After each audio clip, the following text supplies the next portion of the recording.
Hello, everyone. Thank you so much for joining this Mindfulness Menopause series, where today is the second session of a four-part webinar series we're hosting this month. In honor of World Menopause Month here in October, we are so happy to share with you some really great information on mindfulness, and you'll be guided through meditations and explore the many research benefits of mindfulness that will help navigate your menopause journey with more ease. You know, our lives are filled with so many different things that can induce stress, and for women especially, menopause symptoms can be a trigger that we may not know how to manage. And that's why I'm so glad that in today's session, we will be looking at reducing stress and working with thoughts and feelings to cultivate self-kindness. My name's Kim Fancher, and I will be your host today. We here at Positive Health are so honored to be able to bring experts in to share some really great information on menopause topics like this one that are important to you. And so now I would like to introduce our guest speaker, Cheryl Jones, who will be sharing her mindfulness expertise and passion with us today. Cheryl is named one of the 12 most powerful women of mindfulness movement by Mindful magazine, and she has helped people to live a healthier lifestyle for 39 years. Hi, Cheryl. How are you doing today? Hi, Kim. I am well and really excited to be here. So thanks so much for having me and for our partnership here. Well, thank you for taking all the time and sharing, your knowledge with all of us that are eager to learn more and how we can help ourselves in managing our own stress, especially. Yeah, it seems that stress is such a big part of life, and I really want to focus today on how to recognize when we're feeling stressed. What do we do when we're stressed? So we're going to kind of take a deep dive into first, what is stress and how can we maybe create a different relationship with our stress? It seems we're, again, stressed about our stress, and that doesn't help us. So how do we learn to work with stress? We'll talk a little bit about fight or flight. We'll look at some common patterns of stressful thinking that we perhaps all engage in. And I've created this feeling words chart to help us to become more familiar with what are the feelings that I'm experiencing. We'll look at coping behaviors, both those that help us and maybe those that don't. I'll take you through a guided meditation and also share some resources that you can use after our time together. So again, super excited to be here. How can I be excited to talk about stress? But it's something I've been doing for many, many years. The practices and the things that I share, I'm also working on within myself, always wanting to grow and become more skillful at applying what I think I know, and with the intention to live life with a little more grace and ease. So just inviting us to kick off with a little moment of self-reflection here to maybe bring into your awareness something that you've done today or yesterday, it's still early in the day, to practice self-care. And I ask this question as a practice in all of these webinars because I think it's important. A lot of times we don't give ourselves credit for maybe something that we actually are doing to tend to our health and well-being as we navigate this menopause journey. So again, just like to invite everyone here to think about what is one thing, doesn't have to be anything big. It could be just you just refilled your water bottle, so trying to stay hydrated. So anything counts. as we accumulate these self-care practices as we go through the day. And I also think it's very helpful and powerful for our mindset, because acknowledging what we are doing and seeing what is working well is a great way to start any growth experience. Start where we are, acknowledging what we are doing, and kind of grow from there. That's the wellness coach in me. So let's start with a mindfulness practice. Again, everything that I share comes through the lens of my training as a mindfulness teacher through the mindfulness-based stress reduction program. And so I'd just like to maybe help us get ready to open our minds and hearts to learning some new things, to create a little bit of space between whatever you were just doing or working on to now being here for yourself. So the posture for this practice is very simply sitting upright, but not uptight. If the legs are crossed, inviting you to uncross the legs so you can feel your feet on the floor, on the ground, and then letting the hands rest somewhere comfortably in the lap, either palms down, palms up. The crown of the head is lifted towards the sky, and the eyes are in a soft gaze. If you want, your eyes can be closed. My eyes are now closed. So just taking a moment to notice the body in this position, feet on the floor, maybe the angle of the knees, the support of the chair under the legs or the buttocks or the back. Opening the chest for easier breathing. Letting the chin be parallel with the floor. Feeling the hands in the lap. So noticing what it feels like to stop, to pause, to be sitting in this posture, in your chair, in your space, in this moment. And as you feel ready, shifting the attention to breathing. There's no breathing technique here. We're just noticing that the body is breathing. And beginning to follow the flow of the breath as it moves in and out of the body. Maybe it's shallow or choppy or deep and smooth. There's no correct here. Just letting the breath be as it is.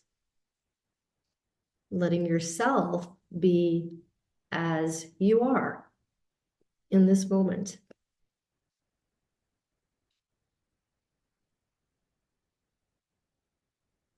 Just following the breath in and following the breath out. Noticing perhaps where you feel the sensations of breathing. Maybe the air moving in and out at the tip of the nose. Feeling the chest and ribs gently expand and contract. Maybe sensing the abdomen rising and sinking.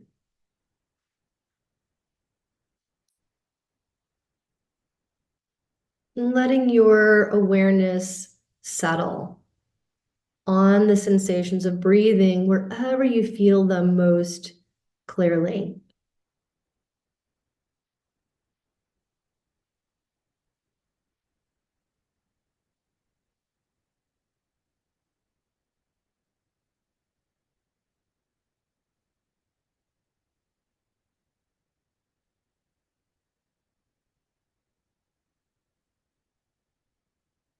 Following the breath in, following the breath out.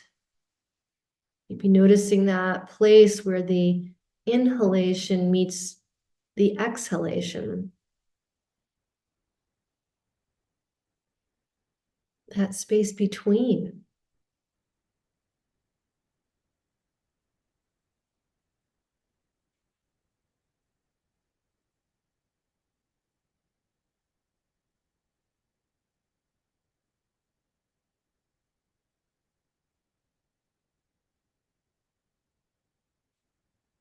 And as you're sitting here with the attention on the breath, just noticing if any thoughts are going through the mind, maybe just a few, maybe the mind is flooded, seeing if you can notice just one thought at a time.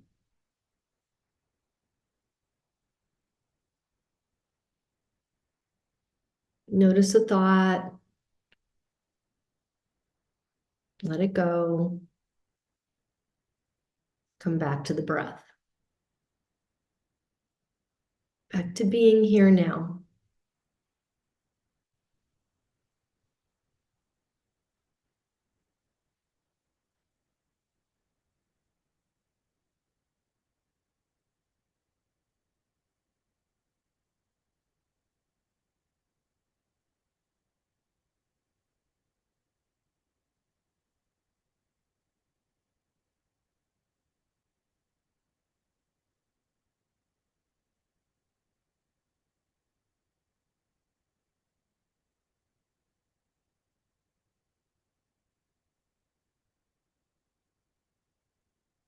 And as we close this practice, let's just follow 3 more cycles of breathing, being as present as is possible for each breath.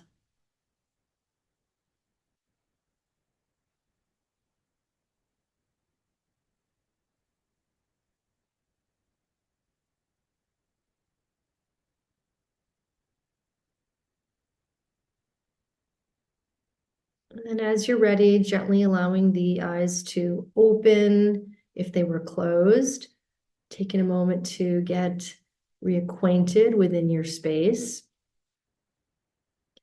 Just noticing how you feel right now. Thank you so much for that practice. We call that a micro practice. That was probably about 5 minutes. And we can accumulate these short practices as we go through the day. You know, this, again, I like to call it space and grace, gives us an opportunity to shift the body from maybe fight or flight mode, which we're going to talk about, and into a more calm state, rest and digest. So if we can keep bringing ourselves back, we're going to feel like whatever the demands of the day are, we can handle a little more smoothly. We're not trying to never experience stress, but we are trying to build some new skills that help us to manage stress and over time reduce stress and maybe even create a different perception of our stress. So what is stress? This is part of being a human being. This is natural. We all experience it. It's really the body's reaction or response, the body and brain's reaction or response to change, to some challenge that we are facing, to a demand, maybe some unexpected demand. And this is what we're going to experience. We're not looking to have a life without stress. We're looking to feel like we have the confidence and the skillfulness to deal with what comes our way.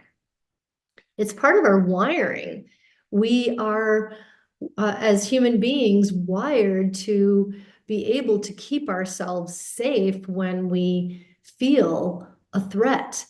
And again, when we were traveling the planet as hunters and gatherers, we might see a threat, we might see an animal, a bear, a tiger, and we're not going to say, "Oh, let me just take a breath here." We're gonna put up our spear and and fight to save ourselves, or we're gonna head for the hills. So this is just the way that we're wired. So in modern life, we have all kinds of stressors that we experience coming from the biggest world, from our global things that we're concerned about, or things we're concerned about within our own nation, things in our own state or community or our neighborhood or family, our own stuff. So there's so much that can cause us to feel like we're not in control. And so when we feel this way, the body shifts into this fight or flight mode where we have these stress hormones that are pumping through the bloodstream, adrenaline, cortisol. And while this is our natural defense against a threat, it's not how we want to live every day, not how we want to live our lives. It's actually quite a toxic state that can cause us to, wear ourselves down physically, emotionally, mentally. So that's to me what is so powerful about having a mindfulness practice is that it helps us to take that pause to make sure that we are not living in a toxic state.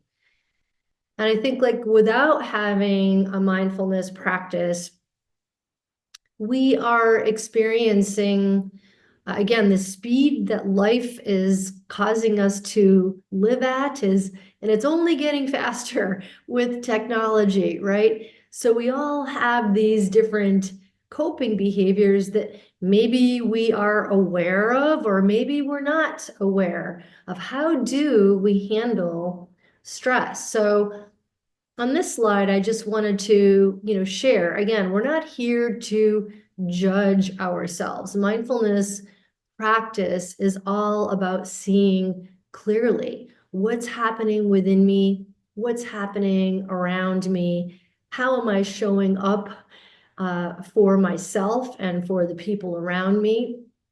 What do I do? What are the behaviors that I am engaging in?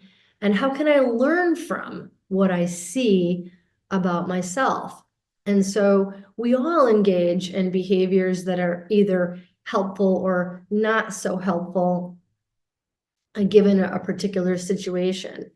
So some of these might be obvious, but I think it's just helpful to see to help to build some more awareness around what am I doing when I feel stressed? What do I do? And so obviously what's on the right-hand side are things that we might do that aren't particularly helpful.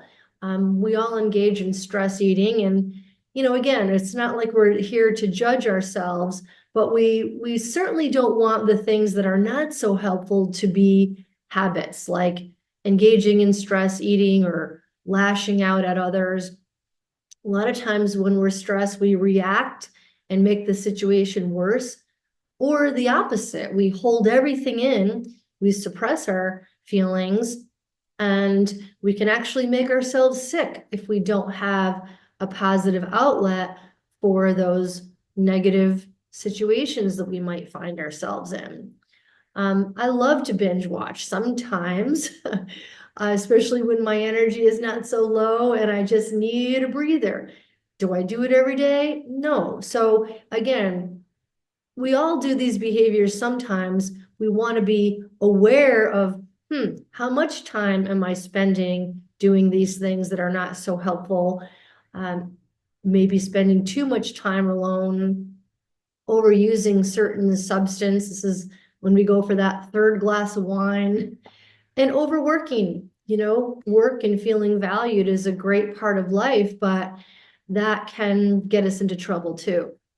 For as much as is possible, as often as is possible, we want to be tending to our health and our well-being and giving ourselves the gift of a pause when we are noticing ourselves getting overwhelmed, to know that it's okay, give ourselves permission to step away, maybe lean into a conversation that might not be so comfortable, but we know if we have that conversation, that's better than holding it in. Exercising, moving our bodies, going to a yoga class, Pilates, going for a walk, taking the dog for a walk, getting out in the woods, moving, increasing our circulation, getting those endorphins flowing. Meditation, I teach mindfulness meditation. That is the practice that I engage in. That's what we're doing here today. But there are many other forms of meditation, prayer, just sometimes getting in the kitchen and just chopping. Sometimes I'll walk in the kitchen and just look to see, what can I chop? Because that is a great meditation. I'm trying not to cut my finger off, and I'm looking at the pretty colors. Playing music, maybe, if you're a musician, that's a beautiful outlet, or listening to music. I tried playing the guitar once, didn't really last. I don't have that, that's not how my brain works. So, but I love listening to music. And then journaling, writing anything, writing poetry.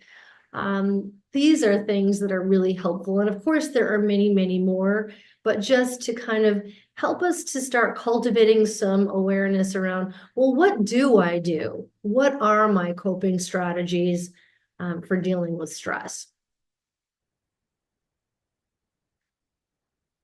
And this befriending our stress, I think, is a really important consideration, right? Like we get stressed about our stress, and we might perceive that stress is a bad thing. But the truth is that, we need stress, right? We need to have stress if we want to grow ourselves, if we want to open to really reaching our potential and maybe having this mindset, as a lifelong learner. We need stress to just get through the day, to, sometimes keep us motivated and achieve our goals. We don't want to be living in fight or flight, but there's that kind of noticing what's going on when, if there's a little bit of a threat that, oh, I've got a deadline, I better, get this done. There's an alertness and awakeness and a focus that comes out of paying attention and leaning in. Resilience, right? As we cultivate our ability to work with strong feelings and recognize stressful thoughts, which we're going to do in just a moment, we start to build our confidence and our skillfulness and our resilience, particularly as we learn to be comfortable with being uncomfortable, getting comfortable with being uncomfortable, right? It might be something you've heard of. That is exactly how we build resilience.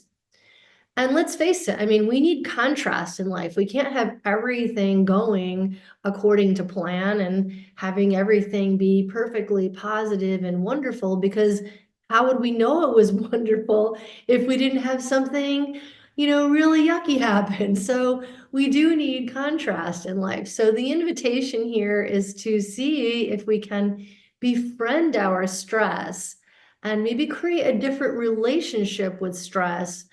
And as we're going through the day and through life, use our stress as an opportunity to do all of these things. So we'll move on to what I call recognizing stressful thoughts.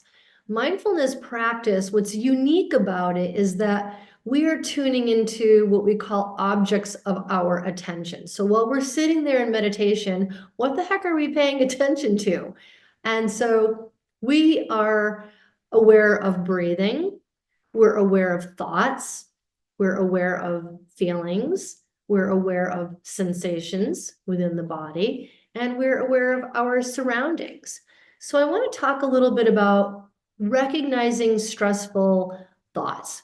We're always thinking thoughts, right? We're thinking thoughts about the future, we're thinking thoughts about the past. So often we're rehearsing, for the future, worrying, planning, problem solving, or we're rehashing. We're either rehearsing or rehashing. So going back, woulda, coulda, shoulda, looking back and, spending a lot of time thinking thoughts and about the past. And trust me, that is very helpful to reflect and gain the insight, the wisdom, the lessons in taking that forward. That is a way that we grow ourselves.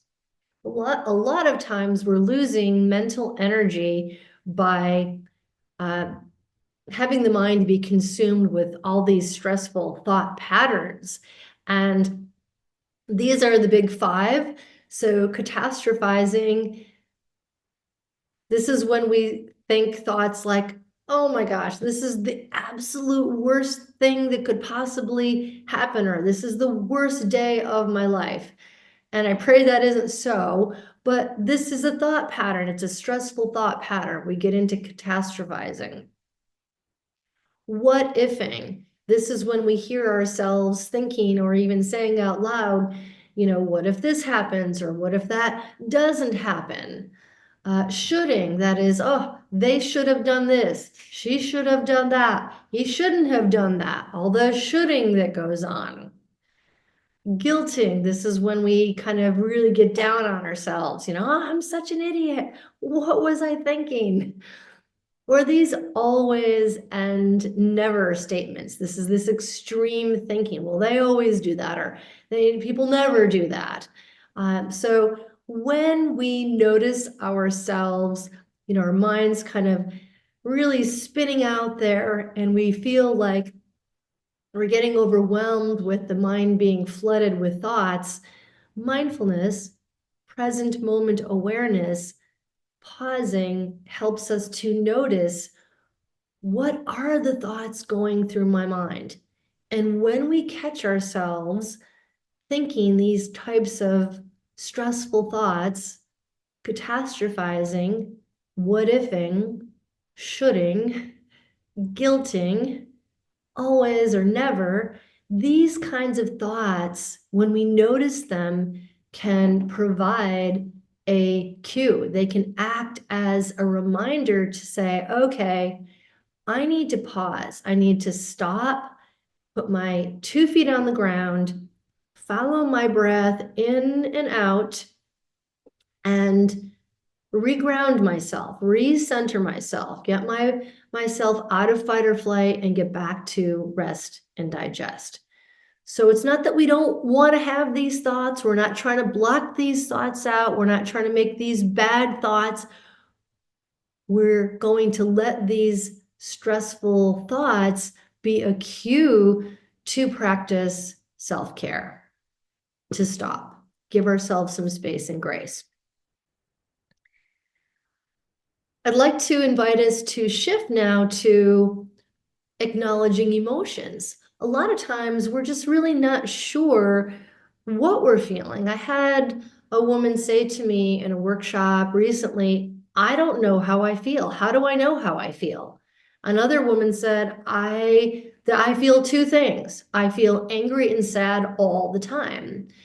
So it kind of made me realize that maybe there's a tool I could create. So I went online and I kind of assimilated, these are feeling words lists, and you can find these, a lot of times under on psychological websites. But I created my own because these are words that resonate with me. So I just want to review the top, the header here.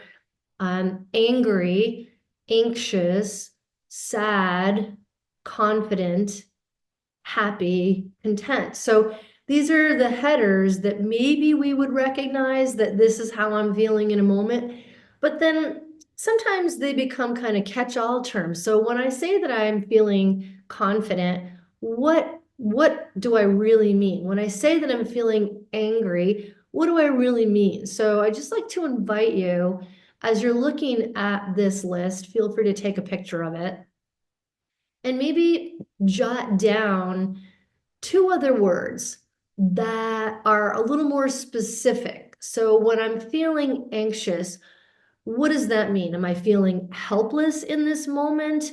Am I feeling shocked in this moment? When I'm feeling content, what does that mean? Am I feeling trusting? Am I feeling particularly delighted or secure? So this feeling words list is intended to help us be able to tune in a little more closely and understand ourselves better. So when I say I'm feeling sad, what is it? Am I exhausted and drained, or am I grieving something that just happened that I am perceiving and that's a loss?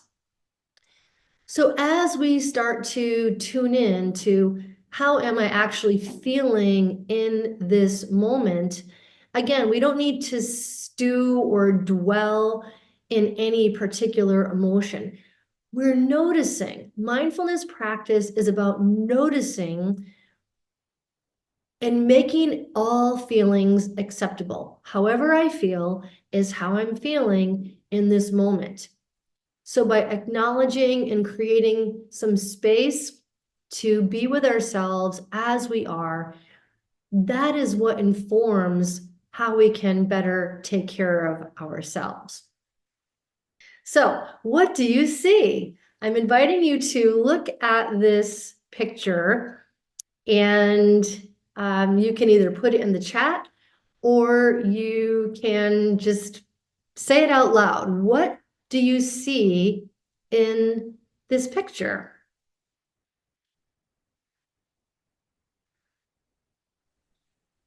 A baby. So someone sees a baby. Very interesting. That is usually the hardest thing for people to see. So thank you for that.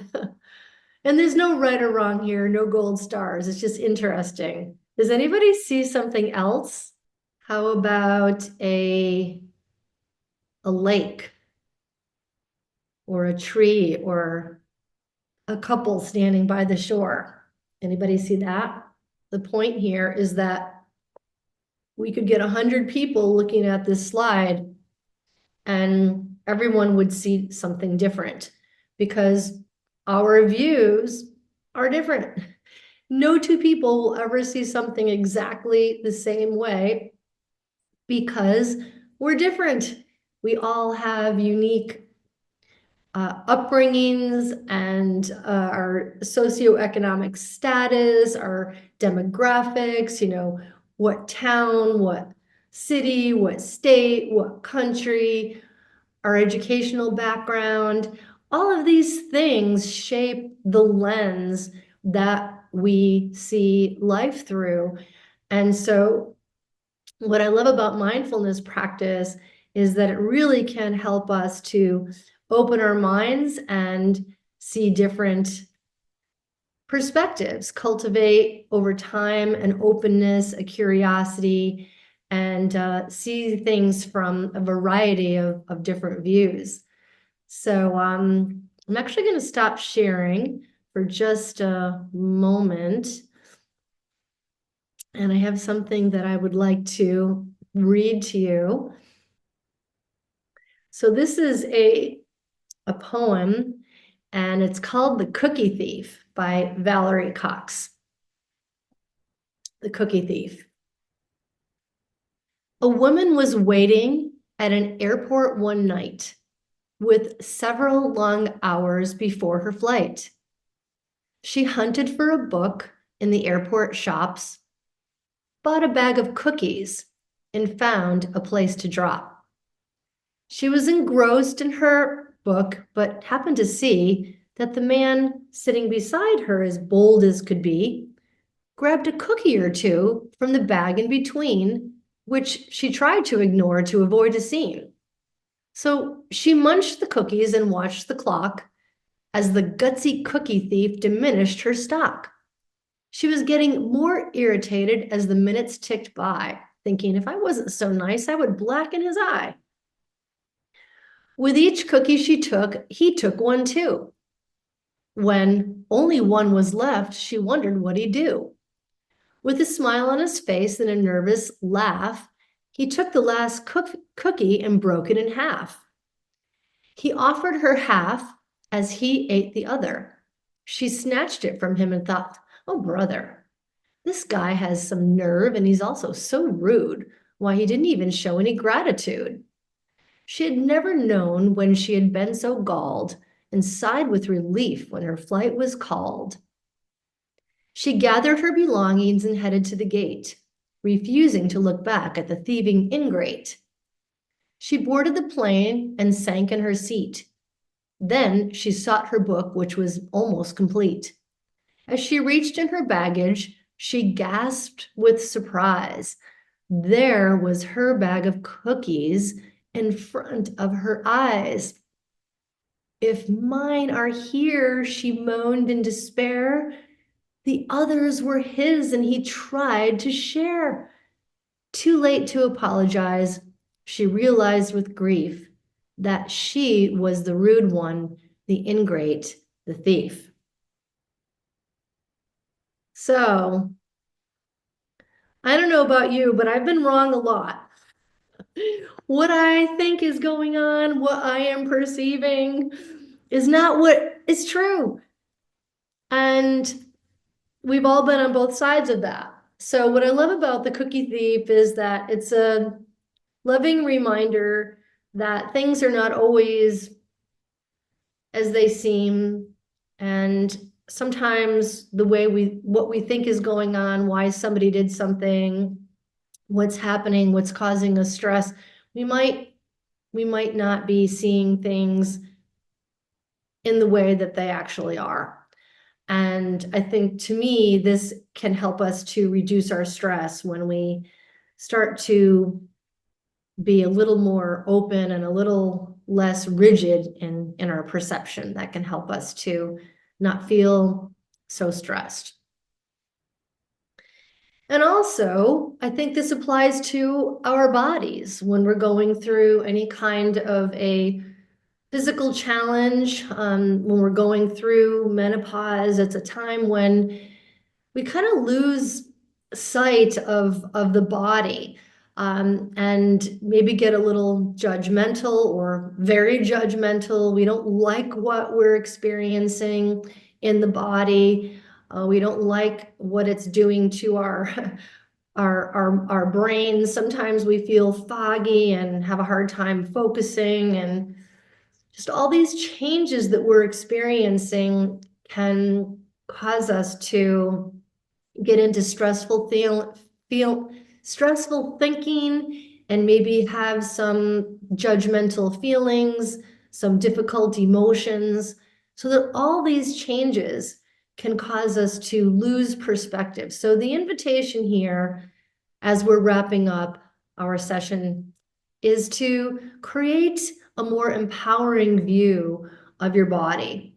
And I think, again, using your mindfulness practice, awareness in the moment, to notice how you're judging your body and maybe what you're saying about your body. Remembering the body hears everything we think, the body hears everything we say. So, can we start to speak more sweetly to our bodies, even if we're not really loving what's going on right now? Can we see what's wrong or problematic right now, along with what is right and what is working just beautifully? Can we appreciate the body's magnificence? The body is doing amazing things for us all day long. Can we remember that too? Can we begin to view the body from a more whole perspective? So that's the invitation for bringing your mindfulness practice into your daily life to navigate your menopause journey with a little more grace and ease. I'd like to invite you to visit my website, where you'll find some free resources, a mindfulness practice plan, and 3 audios, a 5-minute, a 15-minute, and a 25-minute mindfulness meditation practice to, again, help you to thrive forward and tend to your well-being and feel a greater sense of balance. So I'm going to turn it to you, Kim, at this point. Yes, thank you, Cheryl. I'd like to, take any questions that we may have, but first I just wanted to, make a quick comment on the previous slide where you talked about, appreciating the body's magnificence, because, that was one of the things I was thinking about when we did that short mindful practice. And I was sitting there and just really paying attention to my breath and how, it was helping my entire body from head to toe. And, we take that for granted so often. We're just breathing. It's just what we do. But, when you stop and think about what all your body is doing and how good it is, for you, and how hardworking it is for you, and make you appreciate, that magnificence that exists. Yeah, absolutely. Does anybody else have any comments about what I've shared today or any questions? I would like to share a question here, Cheryl. Do you find that menopausal women are more stressed in general versus, related to their menopausal symptoms, versus other pressures in their lives? Um, just experiencing baseline stress more intensely. I think that anytime we are experiencing change in the body, it throws us. And so it could be menopause, it could be a health issue. I think anytime something catches us off guard, we know that we've heard about menopause and we understand the symptoms that we might be facing, but until it actually happens to our own bodies, it's kind of hard to prepare. So I think it's the stress is really the adjustment to, holy smokes, is this my body? So I don't know if that's more or less than someone managing something else in their bodies. But I do think that when this is the body that we were born with, it's the body we're going to die with, it's the body that has gotten us through our life. And you think you know your body, and then all of a sudden you don't. That is a stressor. So it takes a lot of self-compassion, a lot of self-acceptance, and understanding this is a temporary state. So how can I navigate this for however long it lasts? So the initial impact of the shock, perhaps, of, this is my what's happening to me. And then how do I find my way to navigate this with as much ease as is possible? The initial shock is what throws us. But as we start to practice a higher level of self-care, build some new skills, we start to build our confidence that, okay, I've got this. This is how I'm going to handle this. This is the support I'm going to get. These are the new skills I'm going to learn. These are the new self-care practices I'm going to take charge of. That helps to reduce the stress. Very good. Something that comes to mind for me is so many times that I feel like I need to control my feelings better to prevent stress, from being induced. And I really liked what you said about giving ourselves some space and grace instead. And, it's okay not to have that control all the time, but, rather acknowledge what is going on and, making all feelings acceptable, accept the fact that going through menopause and I'm, having these types of symptoms in my life right now, and looking for ways to help alleviate it, but not to feel like I got to control everything, but rather accept what I do have. Yeah, we have feelings about our feelings. We think some feelings are okay or acceptable, other feelings are not okay or unacceptable. So this self-judgment also creates stress. So that's why awakeness and awareness in the moment of, am I allowing myself just a little bit of space to acknowledge how I'm feeling? Again, don't have to stew in it, but a little bit of self-kindness, self-compassion, self-acceptance. And then what do I need? Well, how can I help myself? Is how we use a mindfulness practice. Rather than judging our feelings, we make room for them and use our feelings as a cue to dial up the self-care. Right. Very good. We do have a comment in the chat here. Someone mentions that I've started a lot of these mindfulness practices and have noticed a huge difference on how I used to respond, react, and now how I respond. I actually had a pat on the back moment yesterday, so that's awesome. Hey. That's what's empowering. Like to me, mindfulness practice is practical. And because it's noticing, it's a practice of noticing, it's self-observation. But boy, when somebody else gives us a compliment that, wow, you really handled that so well, we get to see our own growth. And then that becomes the motivation to continue to deepen our practice. So thank you so much for sharing that. Absolutely. Okay, well, I don't see any other questions, so we can kind of move on here. And first of all, Cheryl, I want to thank you for a wonderful presentation and practice today, and especially the poem. That was really kind of eye-opening and enlightening for many of us. And as always, you provide some great tips on helping us, know what we can do to along our menopause journey. I hope that everyone can join us for more webinars in the future. We here at Positive Health are leveraging the power of webinars and podcasts to build awareness on many important topics like this one. And coming up, just wanted to share with you that we have 2 more sessions with Cheryl next week and then the last week of October, where she'll be talking about some other enlightening points regarding mindfulness and menopause. And then also at the end of the month on October 30th, we have Skylar Grissel joining us with her mindfulness mentor webinar series, where she's going to be focusing on reconnecting to the body. And you can find all these webinars out on our positivehealth.com/webinars site, where you can register to join in on those.